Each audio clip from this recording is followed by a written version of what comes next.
The inter-team battle at Red Bull for 2022 was a fascinating one, with both Checo and Max being very close at the beginning of the year in terms of performance.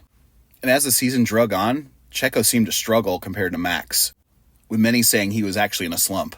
So let's take a look at the reasons why Max started to drive away from Checo over the course of the season, and if Checo's slump was really a slump, or did Max just get better as the year went on? Early on in the season, the Red Bull had a couple of different issues, reliability being one of them, but also the fact that the car was particularly understeer limited in the slow corners especially. So the gap between Max and Checo was far smaller than expected. Even with this smaller than expected gap, Max managed to outqualify Checo 5 of the first 8 races of the season. The gap was so close between the two that Checo is just under a tenth slower than Max on average. And over the course of the year, that gap ballooned up to over 3/10. So what happened and what can explain the reasons for the increase?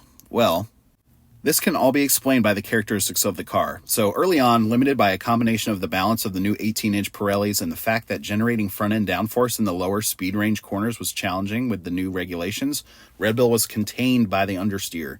This is a balance Perez is at his best with, particularly on the tight confines of a street track.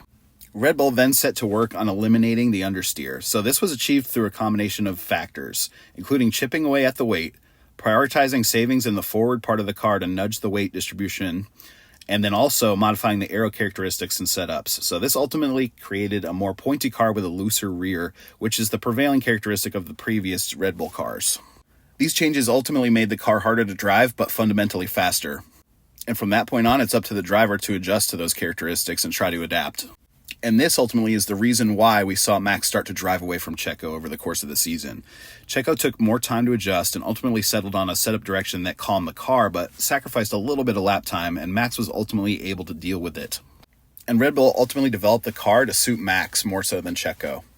So was this really Checo's fault? Did this really equal a slump? Not really. In fact,